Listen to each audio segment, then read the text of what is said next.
One of the biggest pieces of news of the week is that we're going to be getting a Dragon Ball Heroes promotional anime coming up this summer. And the question on everyone's mind is, what is Dragon Ball Heroes? And we've talked about Dragon Ball Heroes here on Geekdom 101 before, and it's been discussed in other places online, but I wanted to kind of make a video to kind of explain, as simple as possible, kind of the roots of Dragon Ball Heroes and where it actually all came from.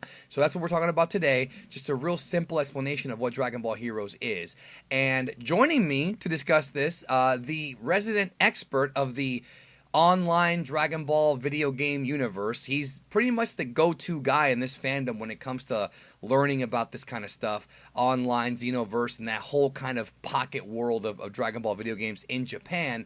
Because unfortunately, Dragon Ball Heroes, 99% of you guys probably have never played it because it's a game that's only in Japan. So I wish I could play it. We all do, but it's just not here. So it's up to us to kind of explain to y'all what it is. So please welcome to the channel. You may remember him from Kamehacon if you saw his panel. And if not, that's okay because he'll probably be returning someday. Please welcome the Devil's Corpse. Hello. Hello. Let's talk about Dragon Ball Heroes and what it is. So one thing I want to explain to the people, Redux, man, and that's your other name is Redux, TDC, is this whole thing is hard to explain because it's so big. The Dragon Ball Heroes is an arcade video game in Japan, but it's also spun off tons of manga, other games too. Like there's a bunch of 3DS games that we never got localized.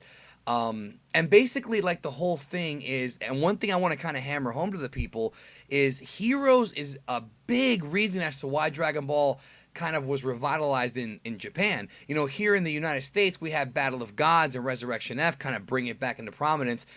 Japan, it was Heroes that kept Dragon Ball in the minds of so many people when it first came out back in 2010. Very true. It was, it started, November of 2010 as a arcade game from the Data Cardass series, which it's a spin-off of the regular Cardass, regular trading cards, stats on the cards for your favorite characters and all that junk. But it kind of became its own thing and, exploded onto the scene with, I guess, unique style of gameplay. Yeah, and that's one thing that I noticed that never really was a big deal here. Like, one thing I want to explain to the people, right, culturally, is that over here in the United States, we have things like Dave & Buster's, we have arcades. Japan, and I've never been, but I've had enough friends of mine go, you've got like literally floors and floors and floors and floors in like a skyscraper of arcades. Like arcade gameplay in Japan is a much bigger deal. And these card-ass games, Heroes is not the only one. Essentially, could you explain kind of like briefly sort of how the card-ass games work? You get your trading cards, like actual physical cards, and you go to the arcade, you slide it in the machine, and you get to play as the character that's on the card. Yeah, pretty much. You, at least as far as I know for Heroes, you have like, I guess it's kind of like a save card. It counts and takes your like a save data of your account, I guess, and you slap it in the machine in the little reader that it has, and I guess to get started you have to, because the machine dispenses the cards themselves, and it's like 100 yen for a card, I think. So I guess you got to start off by like putting in $5 to get 5 cards, and then you take your cards and you navigate through the menu for the missions. You boot it up and you slap your 5 cards on the play stage, at least for the original game. The remake, which I assume we'll get to later with Super Dragon Ball Heroes, allows for 7 cards, so gotta invest even more for that one. But you slap them on the stage and you navigate through, who you want to play as, and if you have an avatar character, what kind of stats your avatar character has, what race you are, all that kind of junk for, what your account is set up for, and you start up the game and you start waving cards around on the stage.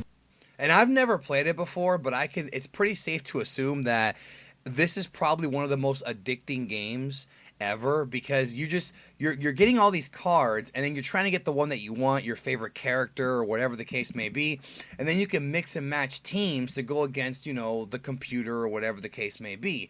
And also the thing about Heroes is that pretty much almost every Dragon Ball character in existence is kind of in this game with every form. I mean, you've got base Goku, Kaioken Goku, all the different transformations. You've got Gohan, adult Gohan, GT Gohan, future Gohan.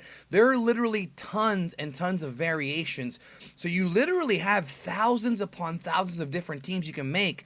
And isn't it all about kind of how they work together, I guess you can say, to create the best kind of attacks and strategies and whatnot? They each cards have, each card has their own different strengths of like power, defense, and all that stuff. And they have their own unique abilities and their own special attack and passive abilities, and sometimes they have special card action abilities. And it's all about who you can work together to form the best team with, because they also have classes, and you have like the elite class cards, you have berserker class cards, and hero class cards. And during the fights in the game, you can only chain together attacks from like cards of the exact same class. So if you want to double up damage from like a combo with, say, Goku and Gohan, they both have to be the hero class cards, and you can't chain them together if they're not. So if you have like a whole team that's like one hero and like 5 berserk cards or whatever, you can only chain those berserk cards into doing the combo damage, while your Goku that's a hero is stuck, only doing limited damage. And if you don't have them in the right places on the stage for like the defense portion, or like the standby portion, or the like attack portion, then it's all about managing like who has the energy of the cards to attack and all that stuff. There's just so much detail to go into of how to manage your teams and all that stuff. Yeah, it's just too much to get into on this video. This is more of an introductory thing. Now, what I want to talk about is the storylines, because I feel like that's what I think the audience is most interested in, because unfortunately most of us, unless we go to Japan, we can't play this game, unless you import maybe some of the DS ones, but that's not really the same game. So the storyline of Heroes. Now, this whole thing started with Dragon Ball Online, which is like an MMORPG that was, I believe, only released in Korea, and it wasn't even finished, right? I mean, if I remember correctly, it never, like, it was finished, but there was still more stuff they were adding to it. Yeah, they got through release in Korea, Hong Kong, and Taiwan. Yeah. And all the servers were pretty much close to the same spot. They got through like 7 Time Machine quests, which ended like right before Goku even went Super Saiyan, and they didn't get very far before they got canceled. And I want to say the Korean server ended first, even though it was the one that started it, and then all the other ones ended after. But it was kind of, as interesting as it was, the fallout for promotion, all that stuff was kind of a disaster. Yeah, and one thing I want to really hammer home to the people about Dragon Ball Online is Dragon Ball Online to me is absolutely fascinating, because it came out before Battle of Gods, before this kind of big Dragon Ball renaissance, and it really greatly expanded the lore. Now, Toriyama was involved in the game, and when you see characters like Timebreaker Bardock, Mira, Toa, the Time Patrol, all of that stuff from Xenoverse, which I'm assuming most of my audience has played Xenoverse, so you know that. The vast majority of those characters were started in Dragon Ball Online, and then Heroes and Xenoverse, both of those games pretty much branched off of it. So they took elements from the manga, from the anime of Dragon Ball, the original stuff, Z, GT, all that stuff, and then they threw in this whole new lore that's exclusive to the game. So you're not going to get this in the anime. The super anime, I mean, you might get it in the Heroes anime, Mira, Toa, the Majin race, the Namekian race. It's so much to get into that we don't have time, but I just want everybody to know that everything was kind of rooted with Dragon Ball Online, and I feel like Heroes kind of picked up the slack. Does that make sense? Yeah, kind of. I mean, I feel like it was a really wasted opportunity of how the game ended up, so I was really happy when Xenoverse was shown to have the debut of Time Patrol Trunks, and like he appeared in the end of one of the missions before even appearing in Heroes. So that was really nice to see it all recycled, and it's even with all the sequels and stuff coming out, the new content in Heroes and the actual sequels to Xenoverse, it was just really nice to see all this stuff recycled. I hate when lore and stuff gets just lost to the wayside. Yeah, there's so many cool things. I've covered them in the past too, like on this channel. The evil Namekian stuff, the Return of the Red Ribbon Army. I haven't covered that yet. They actually came back as the Red Pants Army. Many of you out there have seen Cell X. Like, all this stuff, all this wackiness came from online, and some of it hasn't even been used in Heroes yet. They're still kind of holding off on some things. But I wanted to ask you about some of the story arcs in Heroes. Specifically, we've got Mira and Toa as... Is it safe to say that they are the primary villains of Heroes, just like with Xenoverse?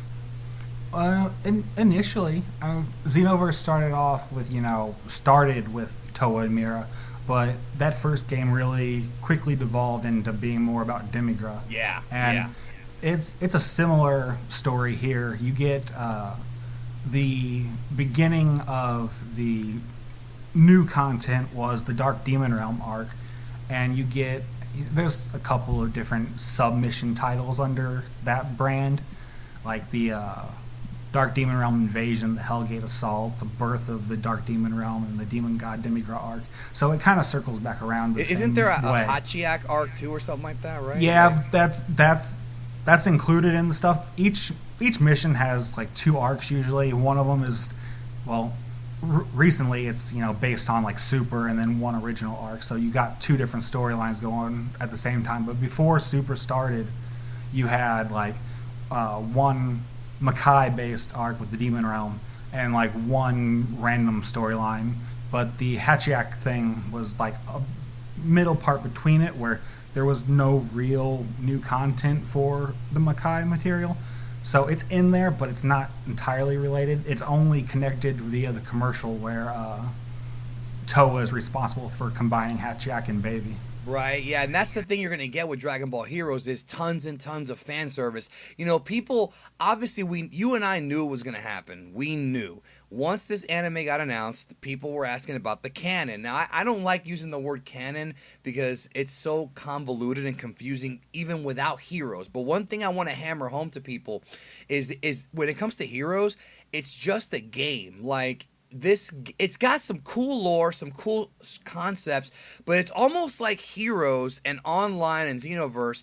I like to call it the Dragon Ball video game universe. It's like a separate thing, like a totally separate continuity. It's almost like a separate, like a different multiverse, if that makes any sense. So you shouldn't even combine. It's all its own continuity, and it's all its own continuity from each other. Like, you have all this Makai, Demon Realm, and Time Patrol stuff that happens separate from main material that people know with like the manga and the anime and all that stuff. Yeah. But then they're even separate from each other because you have like the entire foundation of this lore is that you have the Time Kaioshin who's like the one overseer of all of history. But how do you have one Time Kaioshin that's constantly meeting like 4 or 5 different versions of Trunks and forming a Time Patrol? Right. Yeah, it's like they play around with time, so that way they can kind of go back throughout the Dragon Ball story, and and you've got different arcs with them going through time, just like in Xenoverse. But it's like the same characters, like some of the same characters, like you talked about Cronoa and the other Trunks, which is not the same as Super Trunks. It's almost like a DC and Marvel type of multiverse thing, really. I mean, it's more multiversal than Super in some ways. Back during Online, it was pretty straightforward. It was clearly intended to be the same Trunks. They had multiple interviews with, the Japanese side of things and the Korean side of things where they're like, this is the Trunks from, like, shortly after his appearance in the Cell arc. And that was fine back when all we had was the manga and stuff. Right. And, you could play with these characters in that manner.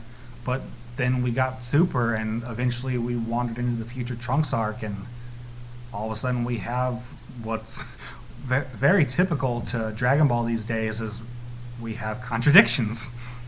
Yeah, well, exactly. And that's why I tell people, and I think you've said the same thing, don't think about canon, especially with this video games. If you want to argue canon for like the manga and anime, have at it. This is just the game. Have fun with it. Can you tell us about the character of Beat? Because I feel like he's basically supposed to represent you as far as like you as a person, right? Like, what is the character of Beat? Definitely. There's a handful of avatar characters for the game. You have multiple races, pretty similar to like Xenoverse had with like you have Saiyan females, Saiyan males, Namekians, Majins, demons, Kaioshin, Shinjin, whatever you want to call them, Yeah. and like Frieza clan and all that stuff. But all of them, for the all intents and purposes, are like interchangeable for what they are. Like there are different stories. You see them in like the animated commercials or the various mangas and stuff that you're not going to get into. They're different characters, in that sense. But for the main content of like the arcade, you just pick one avatar and it's your stand-in to like put you into the Dragon Ball world, and you interact with the characters. You go and have your timeline shenanigans, like any RPG. Fight through the stories. Exactly. Yeah, it's just that simple. And I think people also get confused too when they see things like SS4 Goku against Blue, and most of that stuff was pretty much just covered up by them saying, okay, well, it's a different timeline. I feel like that's kind of their thing now, right? That's exactly what's going on. The Prison Planet arc is specifically a combination of a bunch of planets by few, with warriors from across time and space and history and stuff. They're quite literally warriors from every era. They're the past, the present, the future, whatever you want. Different timelines. The Goku situation here is that the Goku from a Super-esque timeline, I can't say that it is the Super timeline because Heroes is all about timeline shenanigans. Right. So it may not be the Goku that we just left off in Super or the Trunks that we just left off in Super, but they're at least based on those characters. And you get like Trunks getting kidnapped by few and taken to the prison planet, and then the Goku and Vegeta from Super's-esque timeline go to save him. And while there, they encounter the Goku from the previous Heroes exclusive stories as a Time Patrol member who he was coming to investigate the disturbance, and he got trapped on the planet. So you have the different Goku that was went through whatever history he went through to get Super Saiyan 4, probably another GT-esque timeline. And then you have the Super S timeline. They just happen to converge in that space because it, combines all the different points of history. Yeah, it's pretty much the best way to describe it for some people who are comic book nerds. It's Crisis on Infinite Earths. That's pretty much. I mean, and that's the same thing that happens in Legends. It's a tournament of all time and space and shit. It's a pretty common trope in Dragon Ball these days. And it's easy to do for a video game because, of course, you get all the characters without having to worry about the logic. Exactly. Oh, you're a fan of GT? Oh, well, I'm not really a fan of GT. Well, that's okay. I'll pick SS4 Goku. You can pick Baby Hachiak or whatever. It's fine. And that's what I love about this game. And I haven't even played Heroes, but I just love the concept. So let me ask you a question. Is it necessary, do you think, to read the Dragon Ball Heroes manga? Because I've had some people hit me up and they're like, yo, I want to read the manga. I want to read the manga. Would they even need to do that? Is it really, you know what I mean? Do you have to read the manga in place of playing the game? Here's the thing. When you start off, we have the anime starting up, and that's most likely going to cover some of the, at least early missions, the exact same content of, these first universe missions with, the prison planet.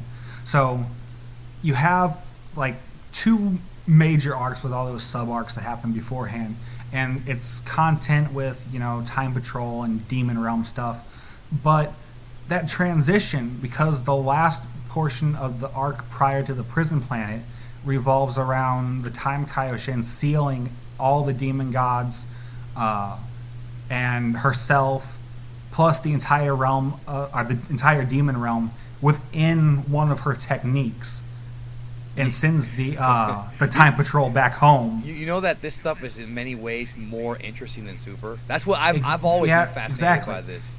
So you get all those, you have all these characters from the previous arcs combined into this one location that can't be accessed anymore.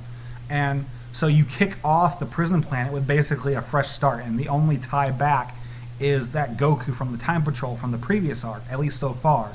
There's no, at least no implications at the moment that we're going to, wrap back around to having the entire time patrol involved. So you don't entirely need a whole lot of context at this juncture for like stepping into the Prison Planet material.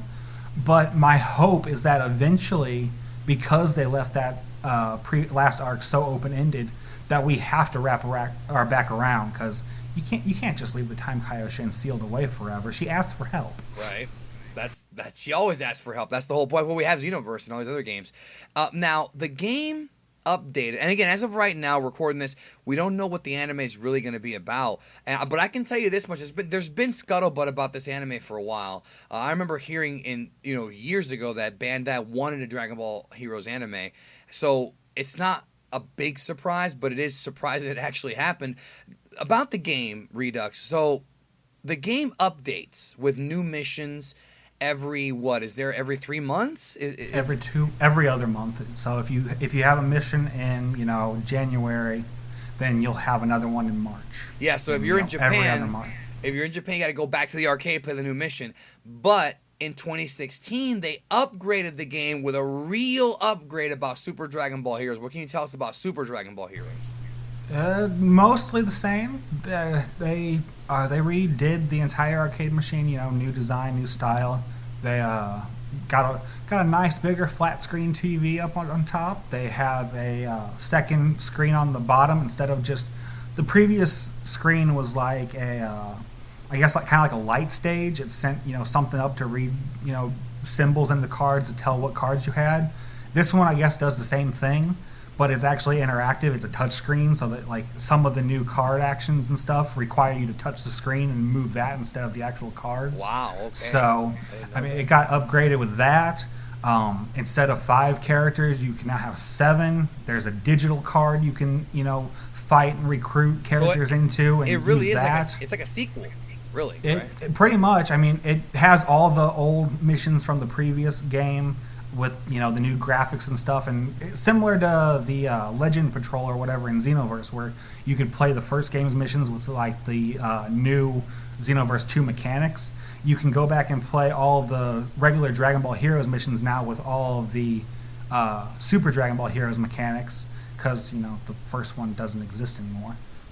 Right. Well, I was actually going to ask you about that. Are there any old like Dragon Ball Heroes machines out there that maybe I could buy, or do I have to have an internet I don't know about that. You'd probably have to jump through some hoops to find someone at Bandai Namco or Shueisha or someone.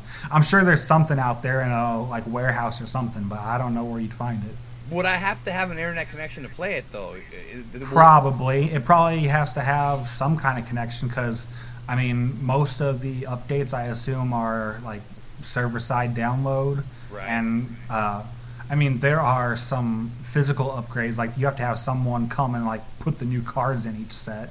So, I mean, you're not going to be getting anything new card-wise. You would have to have all the cards. Yeah, you would have to find some other alternate way, eBay or Yahoo Japan or something to, get everything.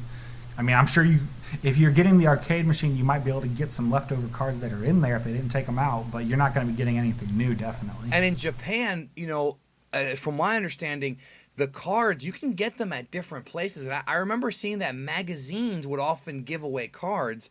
If you buy the magazine, you get a special card, stuff like that. So it's not just you buy them at the machine. There's other ways to get the cards.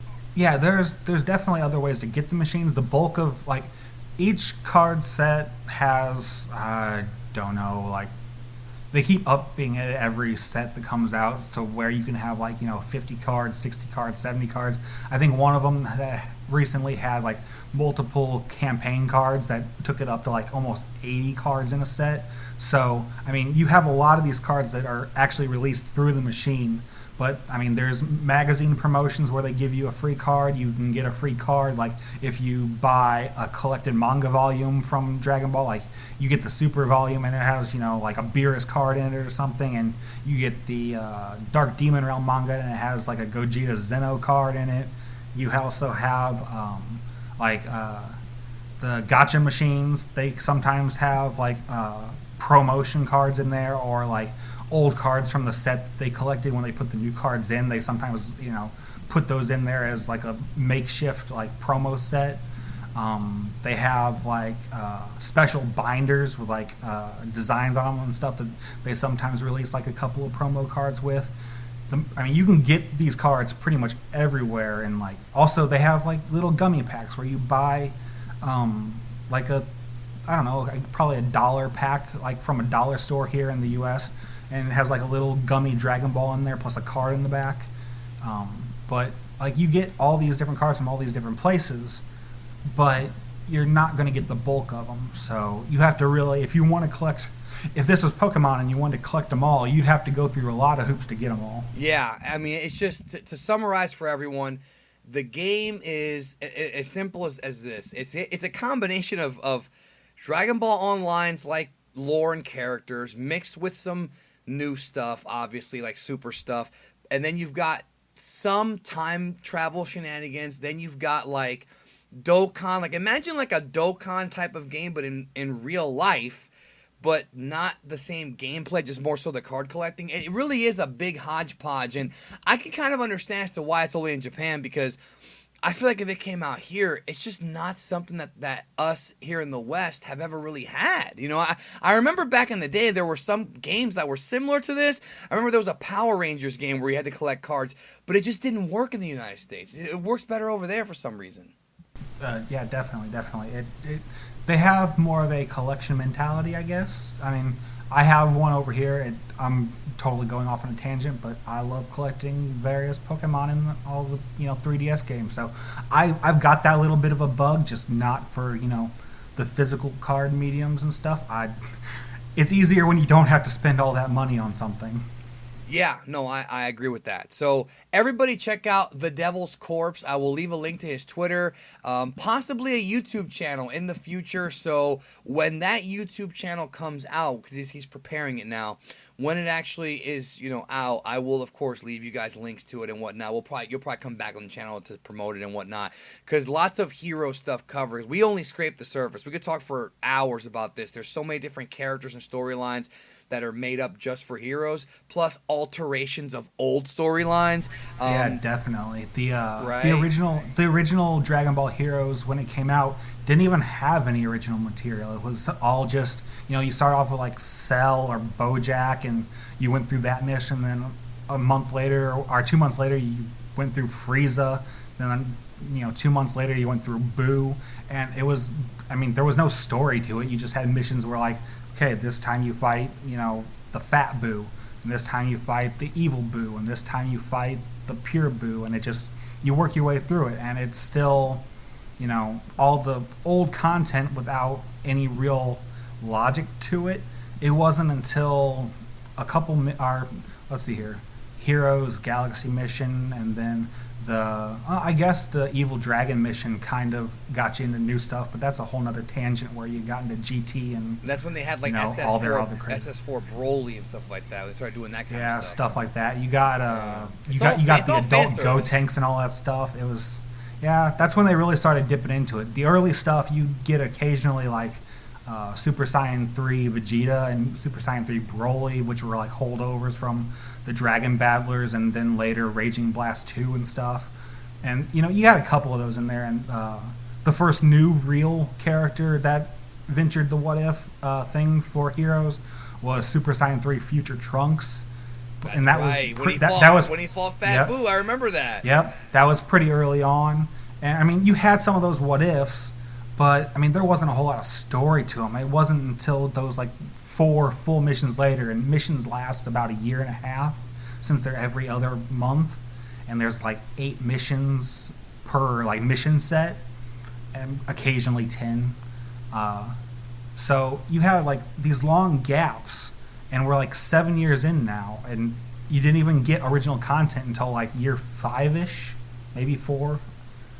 You have to go back and actually look at where the cutoff is, but it went a really long time and revived a lot of the franchise for basically just letting you relive a whole lot of old moments that you really loved. Yeah, and doing a little bit of fan service, a little bit of like new transformations for established characters, and then as you said, They just added in all this new stuff, Mecha Kabuta, and which we're not going to get into right now. Just all this new stuff. So it's ever expanding, and that's why I think it's ever confusing for so many people. Like, you know how many people, and I'm sure you know this, have shown me a picture of like Frieza with the Black Star Dragon Ball in his stomach, and like, what the heck is this? And it's like, it's Heroes. Just deal with it.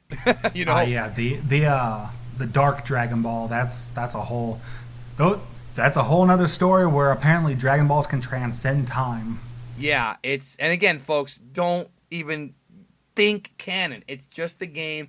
It's a wacky game. I think it's a cool game, even though I never played it. It looks cool. And that's pretty much what it is. And hopefully the anime, I think people, if they do some fan service stuff in the anime, it's cool. But I want to reiterate, don't think it has any impact on whether it be the return of the series next year or whatever, or whether it be the movie. It's just a side thing, totally different thing. So thank you for being here. I've tossed it out there on Twitter too, with the idea that if they're putting this out there now, maybe they're even trying to, find a way to add a full Heroes anime that doesn't require, Toriyama's input, and they can just do a bunch of cool stuff in their own little storyline, and then do Toriyama doing movies every year, every other year. And you can have, higher production value type, super content for those that care about the quote-unquote canon continuation. I hate that word. But you can still have, something to fill in the space with these cool moments, and then have the actual story that most people seem to care about going side by side without having to, worry the staff and have people complaining and bitching about how, I really like this story arc and I like how it's continuing the series, but man, this animation looks like shit, blah, blah, blah. Well, you can, if you don't care about Heroes, you can, delegate all that bad, animation or whatever, if the production's, not good again, to quote unquote lesser content. Yeah, no, but I think the hardcore Dragon Ball fans care about everything. I think people watching this video really want to know more about Heroes, and I thank you for coming on. I will leave links to the Twitter, and once that YouTube channel drops, you're going to have more knowledge, way more dropping. This is the man to speak to about the whole video game platform that unfortunately most of it didn't come to America, but maybe someday, fingers crossed. Maybe someday, maybe even, I mean, we got the Super Dragon Ball Heroes, and you mentioned earlier that the original arcade got ported to the 3DS. Maybe they'll find some way to port it to the Switch. The Switch is now not region locked. You can import it if you really wanted to.